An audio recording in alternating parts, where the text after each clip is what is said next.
You're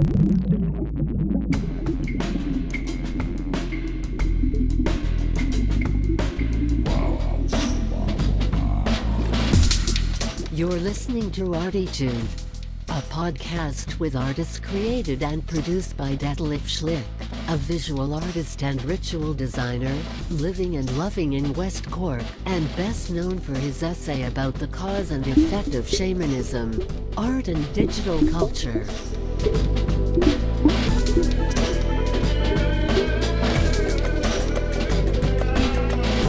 Working in the field of performance, photography, painting, sound, installations, and film, he will dive and discover with us and a weekly creative guest into the unknown and exciting deep ocean of the creative mind. This is Detlef Schlich, and today we dive into deep and unknown, exciting ocean of a very creative mind, which is actually, it is Cliff Roman, and Cliff Roman is the godfather of Californian punk rock.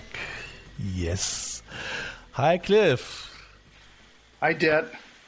It's great to have you on the show. It's really so cool because I had a short chat with Cliff already yesterday, and Cliff is it's unbelievable. I really love it. He's what we're gonna do is what we're gonna do in the first episode is we're gonna go through his earlier life, and he's born in North Hollywood, and I'm really looking forward to listen to the story about North Hollywood in the 60s, 70s, and later on in the second part we're gonna go then into his time with the Weirdos, which is his punk rock band in the 70s, I think in the 70s. Yes, sure, and he has, it's really great. So I'm really looking forward for that as well. We will listen to songs as well in every episode. In the third episode, we're gonna go then into Cliff's nowadays life, which is as well very exciting because he used to be 30 years math teacher, and then he started again with a band. So dear guys, I think we will have 3 lovely episodes. Every Sunday at 10 o'clock, we will have our early confession. Hey, Cliff, great to have you here. Hi, Det. It's great to be on with you. That's so cool. Lovely. It's funny because I met Cliff actually somehow through Debbie's Go. Somehow. Because Cliff is a friend of Debbie, and we came along, and so, yeah, now here we go, and technology is sometimes really amazing, and it's great. It creates networks. It's lovely, isn't it? Yes, it is. Yeah. So I would say let's just start. Okay. You told me yesterday you were born in North Hollywood, in the 60s. No, in the 50s. No. I was born in Hollywood. In Hollywood, right? In the film studio, and Ronald Reagan was the nanny. No, I was born in the early 50s, 1953, in Hollywood at the Hollywood Presbyterian Hospital on Vermont near Sunset Boulevard, and then in my early years were in Los Angeles, and also moved to North Hollywood in the late 50s, and mainly grew up in North Hollywood. And for a few years, we lived in Thousand Oaks, where I live now. Yeah. And but I mainly grew up in North Hollywood. Yeah. Yeah. So did you where did you go to the kindergarten? Where was it?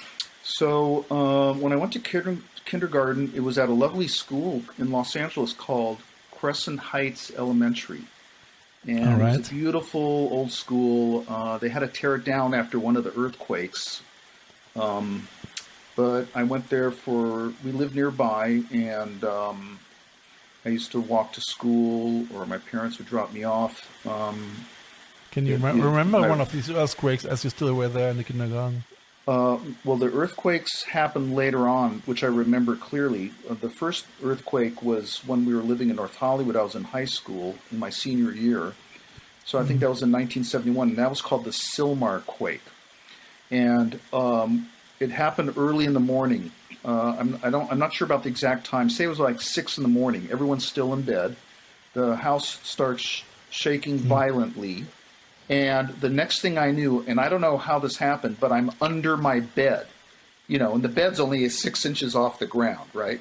So I'm under my bed, and when the shaking stops, my brothers were nearby. I started singing the Who song, or it's not a Who song, but I was singing a song from the Who Live at Leeds album. I sang, "Shaking all over." But that was a so very you still it really wasn't funny, but that's how I reacted to it, and because you still could keep your humor. Yeah, I had a sense of humor about it, but it was a very bad earthquake. I mean, people died. There was a lot of destruction, and but getting back to where I went to kindergarten, I went to this lovely school. It's called Crescent Heights Elementary. It's still there, and we lived a few blocks away in West LA for a few years, and I went to first grade there, and then we bought a house back in North Hollywood. Originally, when we first moved to North Hollywood, my mom and my brother and I moved into this house with... How old have you been there? In the late 50s. So I was maybe 4 years old. In the late 50s, we moved into this house with my grandparents. So we were there for a few years. Then my mom remarried, and we were living in West LA, and that's when I started kindergarten and first grade. Then we moved back to North Hollywood on the same street as my grandparents in another different house. And that's where I mainly grew up on 5445 Courtine Place in North Hollywood, between Burbank Boulevard and Chandler, where the railroad tracks are. And, we'd wake up in the morning hearing the train go by. And my elementary school was just around the corner. It was called Burbank Boulevard Elementary. And I went there for 2nd, 3rd, 4th, and 5th grade. And then they had 6th grade there, but we moved to Thousand Oaks. When we moved to Thousand Oaks, the school I went to, Meadows Elementary, went up to 8th grade, and the school district I was in did not have a junior high. So after 8th grade, I ended up I went to Thousand Oaks High School for about a year and a half, and then my parents sold the house. We moved back to the same house on Courtine Place, which was this lovely, classic, mid-century modern, ranch-style home. So how old have you been there? So 10 years probably, something like this. No? Yeah. Mm-hmm. Yeah, until I graduated high school and went to college, I lived in that house. And eventually what happened, there were beautiful homes on the street, had no sidewalks, and all the homes were built maybe in the 1940s. They were really lovely homes, including my grandparents, and they had large yards. And one by one, they rezoned it for apartments, and one by one what they would do, they wouldn't knock down the house, they would lift it off the foundation, and someone would buy it and pay to have it moved in another part of the San Fernando Valley. That happened to my grandparents' house and our house, and then they would build apartments. So now that lovely street is just apartments. I mean, Los Angeles is very famous for neoliberalism like this, isn't it? Mm-hmm. Yeah. I mean, as I had a chat with Debbie about that.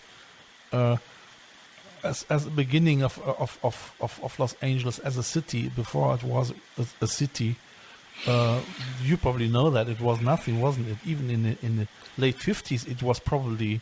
It was... In the late 50s, the San Fernando Valley, it was starting to get developed because Los Angeles is really in a desert. It's a desert. Yeah. And there's very little water.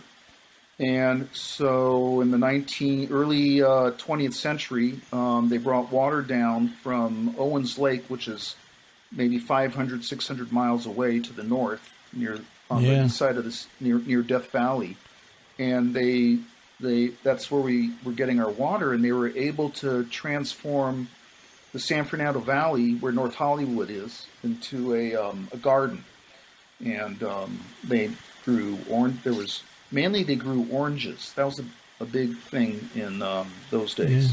So and there was also ranches where people raised horses. A lot of movie stars lived in the area too, and that was another thing. When you grew up, if you lived in Los Angeles, and especially if you lived in the Hollywood or North Hollywood area, or there's a town called Studio City. There was Sherman Oaks, Van Nuys.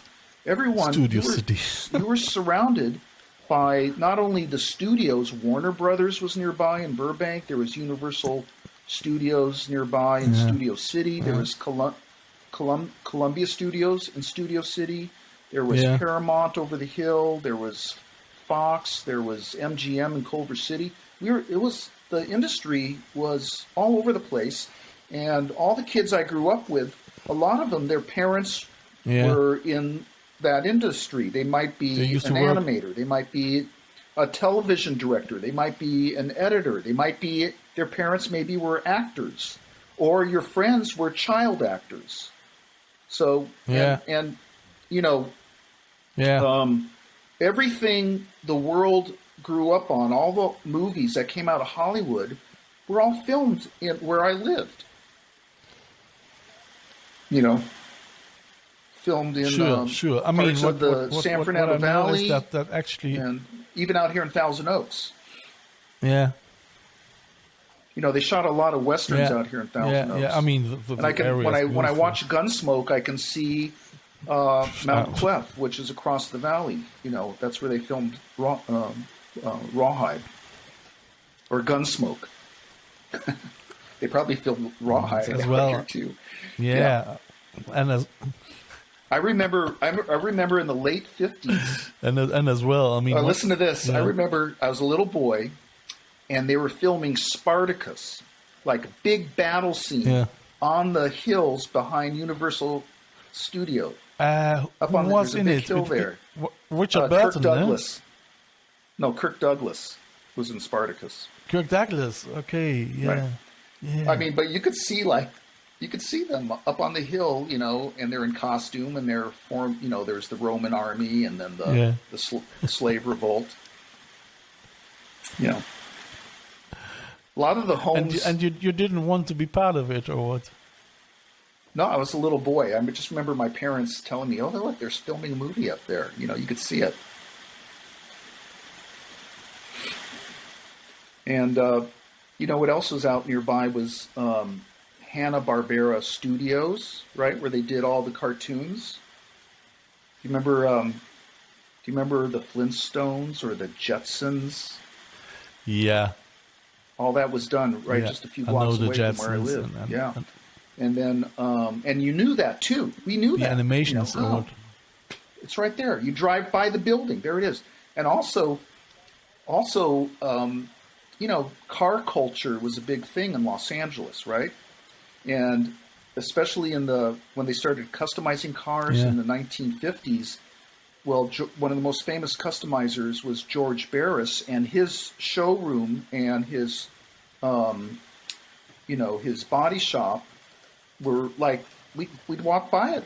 It was right there, and we'd see the Batmobile, the Monkey Mobile, and all his customs were like on display right there.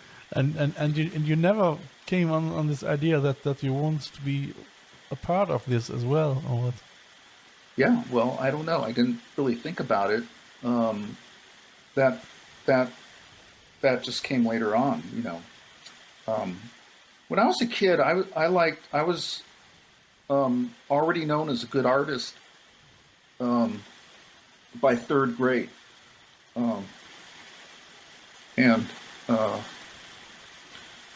So I was sort of really interested in art.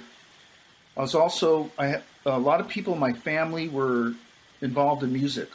My grandfather played clarinet, so I'd listen to him practice growing up. I had cousins who played piano, cello. My mom's grandfather owned a music shop in Chicago, and she played piano. Everyone had piano. So music was a big thing in the family. And art. Well, what did he sell in the music shop? He sold pianos. What did he sell? Records or instruments? No, he sold instruments like pianos. He might have sold records. I have no idea.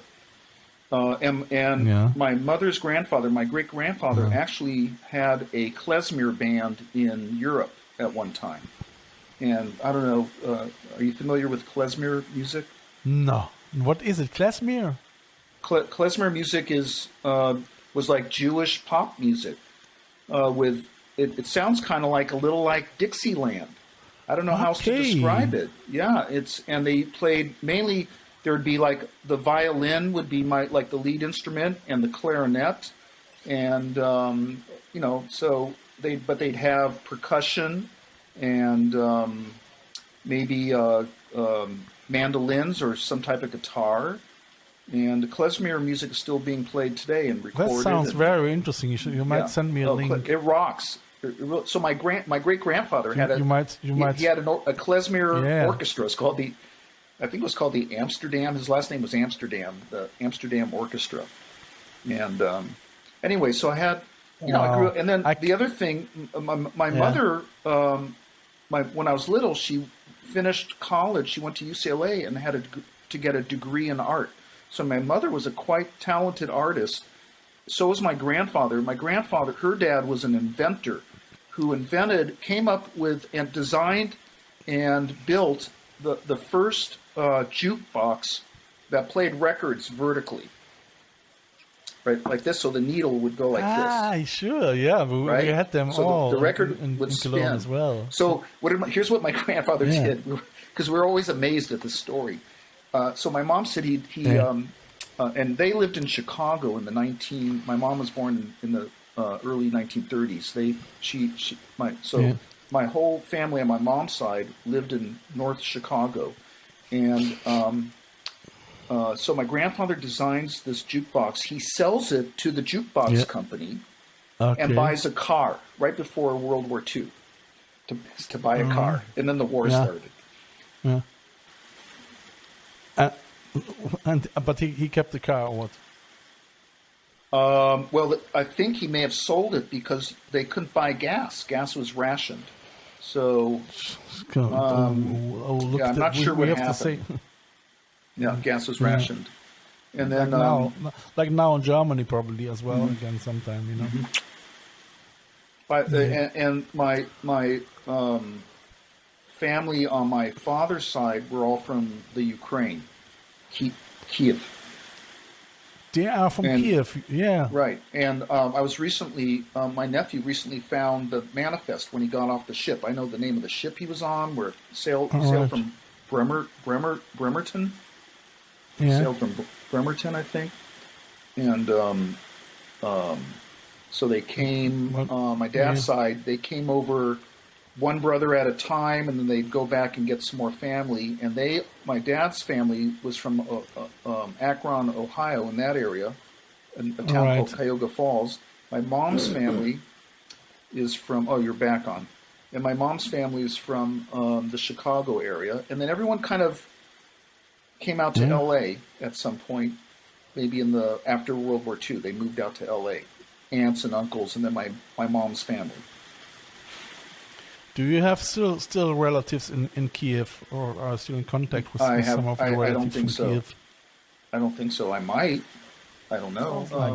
I can imagine that this music was probably influenced by jazz. Was influenced by this Jewish rock music, wasn't it? Yeah, klezmer. Oh yeah, it's very jazzy, and I can imagine that. I probably heard it. Well, like Fiddler on the Roof. Some of that music is sort of like what you would hear in a klezmer band. The violin from the Fiddler on the Roof. Sure. It's like And sometimes it's usually upbeat, but sometimes it's beautifully sad, depending on the song. I mean, clarinet can be very sad. Yeah. You play the clarinet as well. I wanted to play the clarinet because my grandfather played clarinet.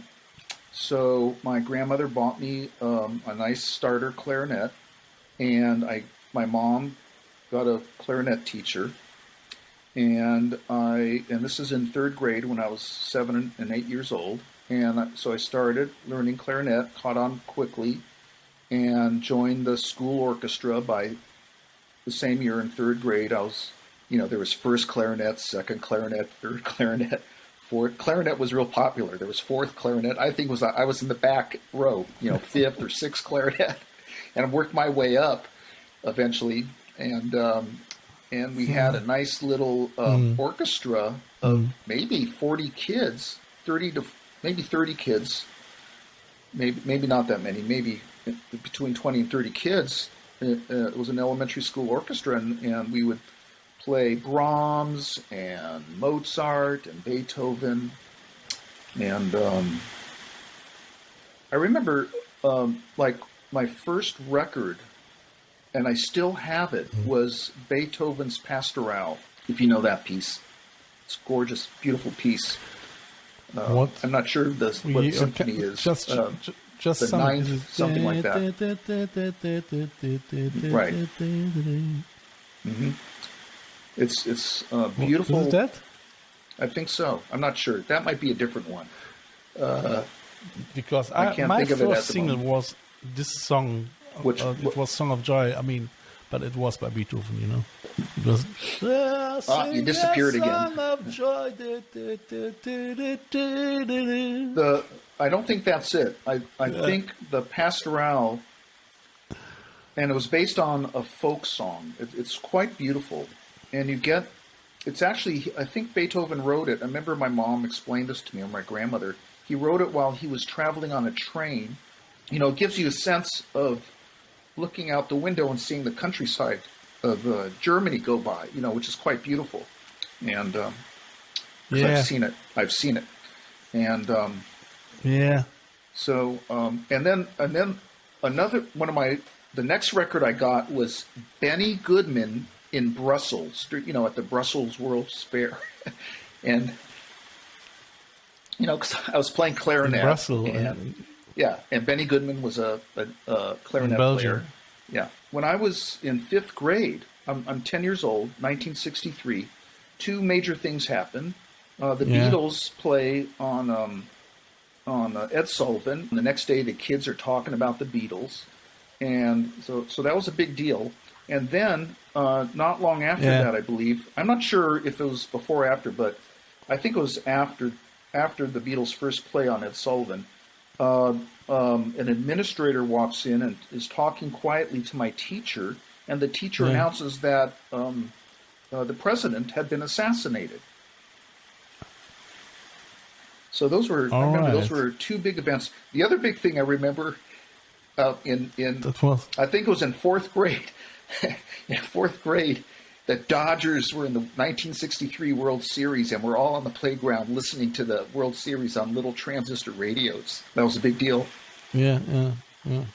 With Sandy Koufax was the pitcher, and North Hollywood is in an area called the San Fernando Valley, and it was very smoggy, and it's not like it is today. Today, you can see the mountains on any given day, but growing up, you couldn't see the mountains a few miles away. It was so gray and smoggy, and it would make you sick. It would give you headaches. The air would make my, my lungs and my trachea kind of sore. It was awful, So it was already polluted. Very polluted and smoggy, yeah. And you could see it every day. Burn your eyes. I really had a lovely childhood. The main traumatic thing in my childhood was when my mom and dad divorced when I was very young. And after my brother was born, they divorced shortly after that. And that was kind of traumatic, and because I didn't know what happened. And but fortunately, I still saw my father on weekends and stayed connected with his side of the family. I had a lovely childhood. I mean, my stepfather was an electrician. He did things like I remember he told me he worked on the Capitol Records building when he was first starting out as an electrician. So that was a kind of a cool thing. And, in Hollywood. And, so we kind of had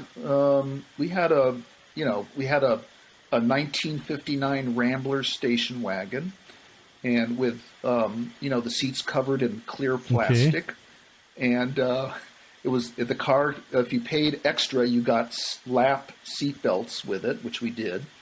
And so in this it was a little copper Rambler station wagon with real cool fins, tail fins, and we would drive to Palm Springs and go on vacation. We would go up to Santa Barbara on vacation. We'd go down to Laguna Beach on vacation, or San Diego and visit relatives. Lovely. We'd go to Sequoia National Park. We'd go camping in Yosemite. And lovely. So, did your mother teach you a little bit art as you've been a child? I don't recall her ever sitting me down and showing me how to do art or draw anything. It was just a natural ability for me. I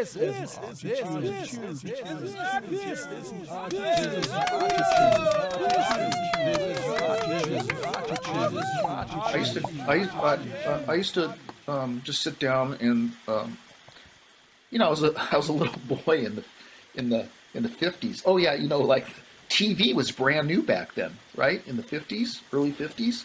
So I remember watching all the early shows in the 1950s, and I loved watching cartoons. But so I used to I liked westerns and old movies, and especially comedies. I loved all the comedies, like the Marx Brothers or Laurel and Hardy. Marx Brothers, yes. And W.C. Fields. So, and I loved, Abbott and Costello, and so, Jerry Lewis, so, and on Saturdays, my mom would take my brother and we'd go to a matinee, either at the Fox in Studio City on Ventura Boulevard, and she'd give us 50 cents, and you could get in and buy candy. And we'd go see, there was always a couple of cartoons, and then there'd be a cool movie like Jason and the Argonauts or something like that. And that's great, isn't it? And we did things like Godzilla. Godzilla. Well, that I remember watching on TV. And another thing. Or King Kong. My parents got when color TVs became available, we got a color TV. So that was a big deal, to watch Bonanza was the only show in color. We'd watch on Sunday nights Bonanza. And then me and my brother, we had friends in the neighborhood. We had bikes. We would ride around like we were, a little gang on bikes. We'd play football. We'd play football in the street, and we'd explore the apartment buildings as they were being built. Sounds like a good childhood. Yeah, it was a good childhood. Yeah, glad to hear that. I was very fortunate. Yeah, sure. I had a big family too. Now I had good support. I was the oldest of three boys. So there was myself, my brother Dan, who was about a year and a half younger, and then my brother Joel, who's about almost 6.5 years younger than me. And so it's still a big, close family. And, I had, over the years, my aunts and uncles passed away and my grandparents. But I had a really big extended family, especially after my mom remarried my stepfather. And then we had their big family. And so, and then also when my mom married my stepfather, his parents lived in Beverly Hills in an area called Benedict Canyon up on the mountain. They had a house with a view of the city, and mid-century modern. I remember my dad's bedroom was really cool because he lived there for a while. They built this house after he graduated high school, or right when he graduated high school, and his room was like turquoise. The walls, the door, everything was done like turquoise, And then my grandparents' room, was sort of like gray and pink, and they had this great big open living room with glass, floor-to-ceiling glass all across the back, and a big pool in the backyard. So, we hung out up there, like went up there for dinner every Sunday night, and they lived right off Cielo Drive. So what happened on Cielo Drive in 1969 was the Manson murders, the Tate murders. Right around the corner from their home. Yeah. Well, that was scary, wasn't it? Yeah, that was real scary. What do you but then, so I went to, in 1964, my parents bought a house in a suburb of LA called Thousand Oaks. It's in the Conejo Valley off the 101 freeway. If you're driving north, say from LA to Ventura or Santa Barbara, you pass through it. And some friends of ours had moved here and built a house in the early 60s, and we were out here all the time. And it was famous for an attraction called Jungle Land, which is where, since the 1920s, I think, they used to keep all the exotic lions, tigers, jaguars, elephants, giraffes, all the wild animals that were used in all the movies that you've seen on TV, right? And like a zoo, like an open zoo with wild park. Right. So, and that had been established like years ago. And so we move out here in 1964. My parents buy another beautiful ranch-style mid-century modern home, and I had to make new friends. So that's 64. So now around that time of period, I'm listening to the radio a lot, right?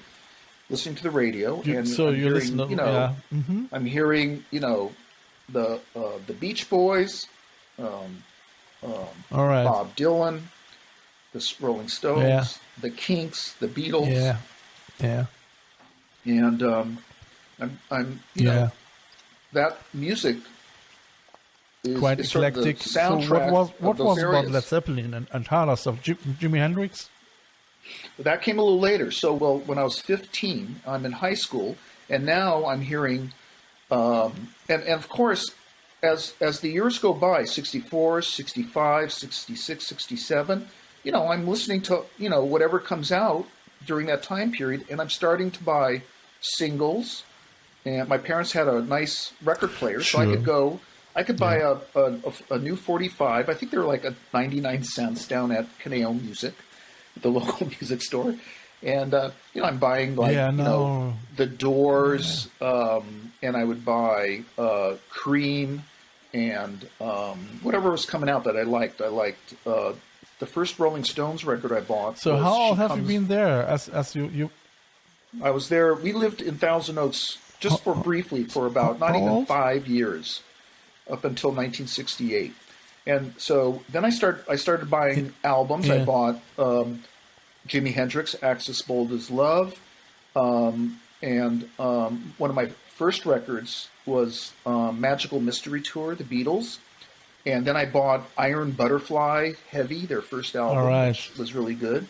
And then I liked bands like Spirit, and bought their album. Right? I never bought Inagata Devita. Here's another thing, Det. If a band got too popular, I kind of stopped liking them, right? I know. Except for the Beatles, the Rolling Stones, Jimi Hendrix. I also liked, and I started hearing things about and seeing things about the hippies, right? And so I was really interested in that. And I liked bands like, the Jefferson Airplane. As you listened to this music, what was your age? 15, 16, those ages, 15 and 16. So you start buying your first records with 15. Yes, when I was 15 years old, and Okay. I also liked. I kind of had, I liked other music as well. I liked folk music. I liked jazz. I liked blues. I got very interested in the blues, especially if older blues musicians who were kind of having a renaissance in the 60s. So now the big thing was when I was still living in Thousand Oaks, in right before my let's see, so this is 68. I was right before my 15th birthday, I think. Yeah. Right. Yeah. Maybe I was already 15. I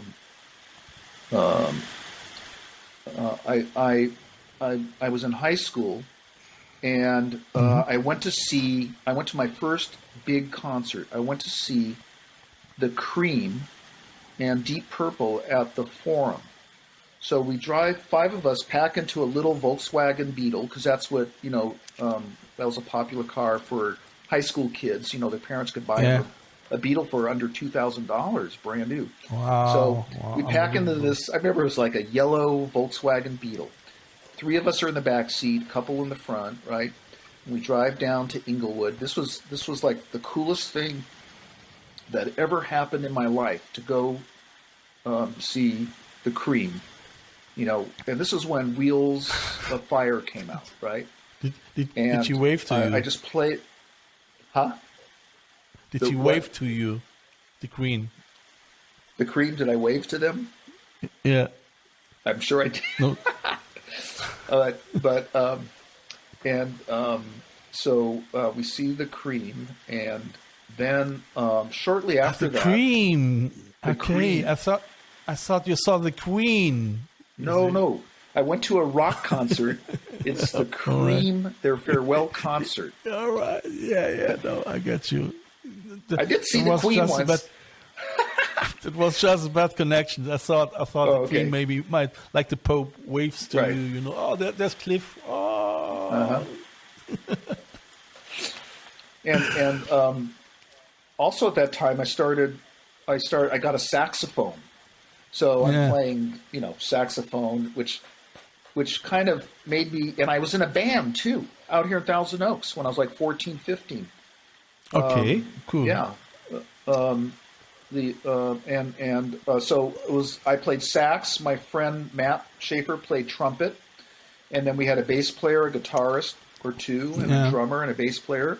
Lovely, and we even played a few parties. We played the old Stagecoach here in Thousand Oaks. Sounds like fun, like big, it's really fun. Yes. We won a talent contest. We won $20. Wow, cool. Did you sing at this time already? No, I wasn't singing. I just played sax. Shy. Yeah, I played sax. But then, I'd look at the guys playing bass and guitar, and I'd think, man, I and when they'd let me try out their electrical, their guitars and their bass, they'd let me try it out, and I was like, man, I want to get a guitar. Yeah. So then, late 1968, my parents decided to sell the house, and they'd never sold our house in North Hollywood, and we moved back in. Now, this was cool for several reasons. Where we were living in Thousand Oaks was kind of boring. It was, there was nothing to do for kids, right? You'd have to go into town, when we drove to see the Cream, not the Queen. We had to drive into Inglewood. It's a long drive. So now I'm in North Hollywood. I'm in high school, finishing up 10th grade, and North Hollywood High School had just done away with the dress code for students, so I could grow my hair long. In Thousand Oaks, if the back of your hair touched the collar, you'd get suspended. You'd get sent home if you showed up to school and your hair was too long. So they had restrictions. Now I'm in North Hollywood High School, and it's like total freedom. And everyone is a musician. All the kids play guitar or piano or keyboards or a horn or sax. And we're forming bands, or I invite kids over to my house, and we have jam sessions. and I'm also learning. I had an amazing teacher in high school. His name was Tom Dodson. He was my music teacher, and we would go to the music room. Now, the music room was isolated from the school. It was out on the track where you would, it was out on the field where the track is, where you'd run laps. And so we'd go in there, and there were instruments everywhere, including there was a harpsichord and all kinds of instruments. He would let me take them home, and I always had like other instruments with me. I had an alto clarinet, which was like a bigger clarinet with a chrome kind of bell on it, like a saxophone, and it had a deeper tone. And I also took home a stand-up bass, and that's great. I mean, that sounds really like. But the cool thing, he had a class called. I signed up for his class called Modern or Contemporary Music. So the first day of this class, he starts playing us things like Karl-Heinz Stockhausen, and John Coltrane. This album called Ohm, which was just free jazz, and we learned about people like Charles Ives, and then he bought a Moog synthesizer, and he tells us we're the only high school in the entire country with a Moog synthesizer. So then I had to learn about a synthesizer. It was like I thought it was the most amazing thing I ever saw. And I remember buying 2 albums. I bought Switched on Bach, which was Bach music all done on a Moog synthesizer. And then I bought, I can't remember the name of it, but it was just an album of like pop, spacey synthesizer music, it sounded real cool these days. I can't imagine that, yes. Yeah. And so there I am in learning like how to you had to go from the sound generator, and they had the different sound waves, sawtooth, square, sine wave, and you had to go plug in a cord there and go into the filter and the mixer and the ring modulator, and then it was attached to a keyboard so you could make sounds. And we also learned about how to make music just using natural sounds. So we had to create. He also had a studio right there too. We had a 4-track Sony tape recorder and a 2-track Sony to mix down. What do you need more? I mean, that was like the dreamland. We say Schlaraffenland in Germany. For musicians, for creative people, isn't it? I mean, it's so great. Sounds so great. Yeah, and I also I wasn't like you're at this school. You were either a jock, so you're on like football, baseball. You know what I mean? You're in sports. That was the jocks, or you were a weirdo. You were into art and music. Yeah, and so you were obviously the second music. one. Yeah, art and music. Sure. And I had we had great art teachers at the school too, and so it sounds so encouraging, Yeah. I won one summer. I won a scholarship to go to a local university. It's now called California State University Northridge. Back then, it was San Fernando University of California, something like that. And so I had a summer class there. Yeah, and I remember I put together this huge piece made out of pieces of scrap lumber, and then I sloshed paint on it. And the teacher was so impressed that when we had an exhibit at the end of the class, it was like a 2-week class. My piece, it was really large. He hung it right in the main gallery on the main wall. Great. You know what, Cliff? What I think, so we're gonna do sometime an extra podcast just about your art experience. Okay. Because that sounds so interesting. So I could listen to you for hours. Because I'm just worrying that we get running out of time. That's fine. but it's great. It's amazing. So I think because Cliff has as well, we decided to play in the first episode with Cliff a song of him. It is especially because it's the time, you know, so where we all have to be kind. So this song is called Kindness, and maybe you want to tell a little bit about that song before we play it?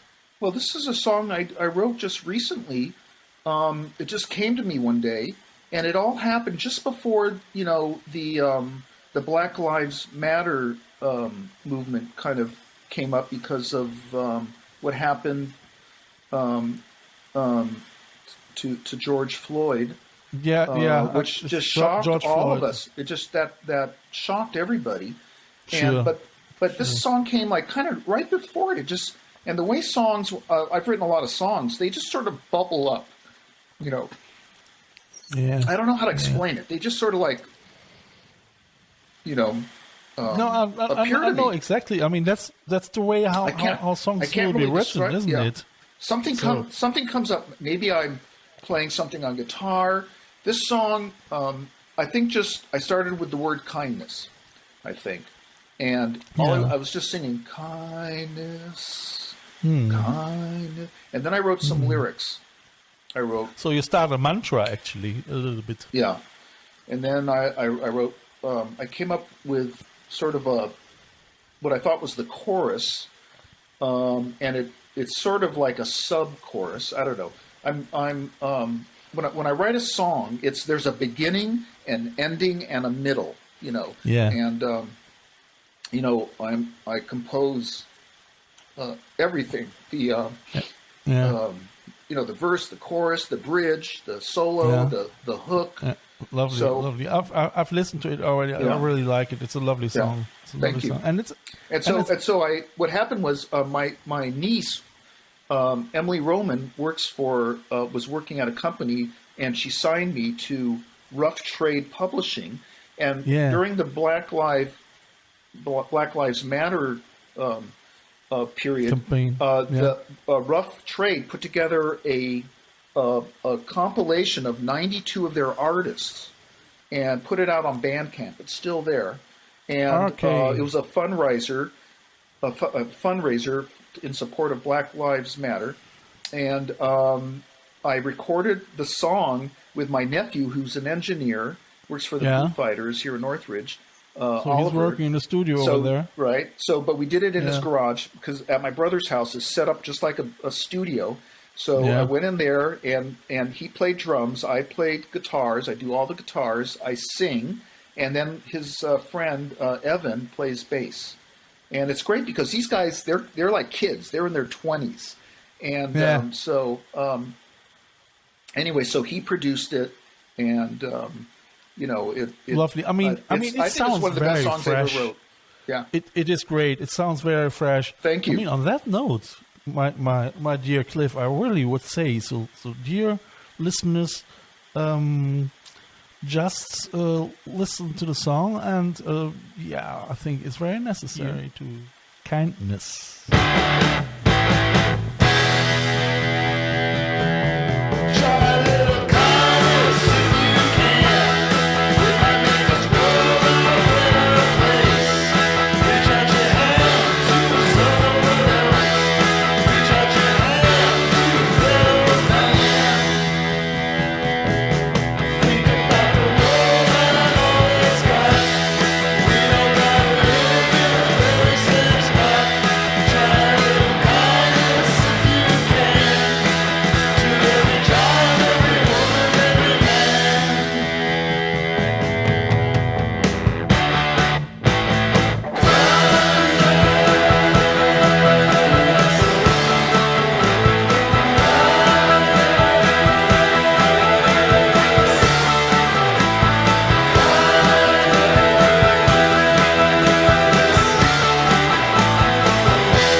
See the world through their eyes. Try to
Yes, great. That was Kindness from Cliff Roman, one of his latest songs, actually. So he wrote and recorded this.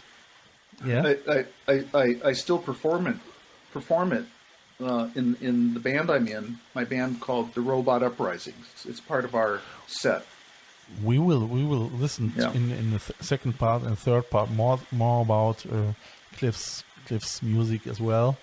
What we're gonna do is we're gonna go in next Sunday at 10 o'clock in the morning, early confession. We're gonna go into the world of the Weirdos. The Weirdos was Cliff's punk rock band. Actually, so that's the reason why he is the godfather of punk rock. But that we're gonna listen to that in the next episode. I would say, dear listeners, if you want to support this podcast, just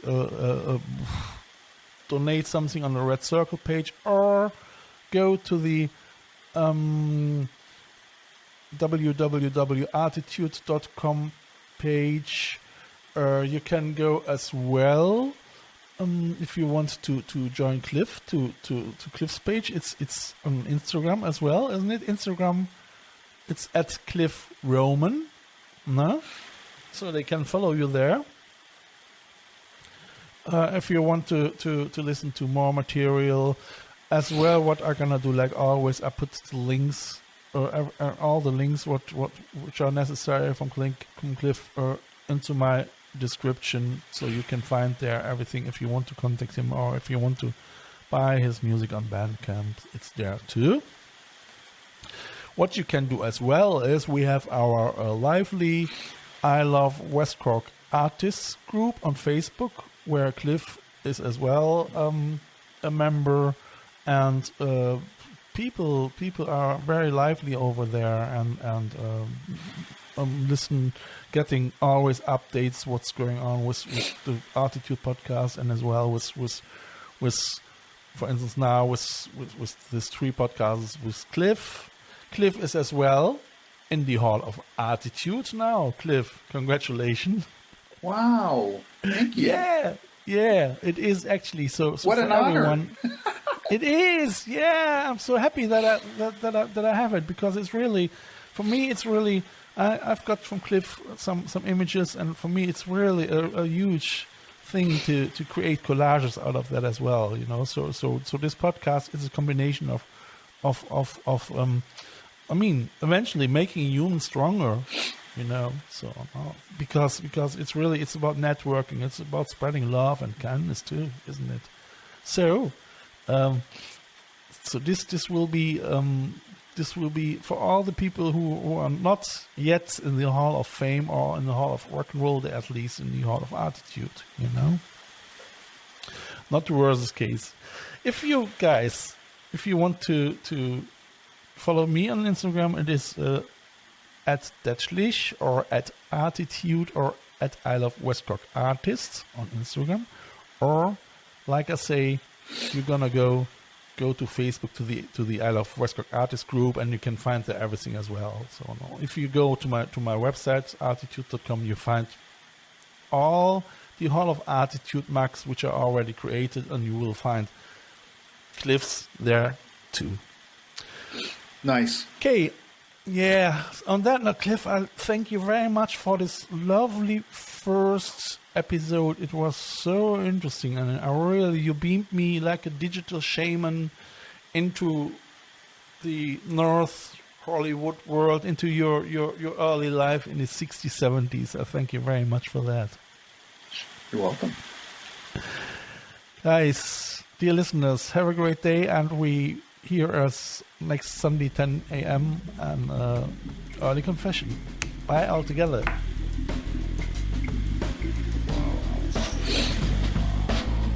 Thanks, Det.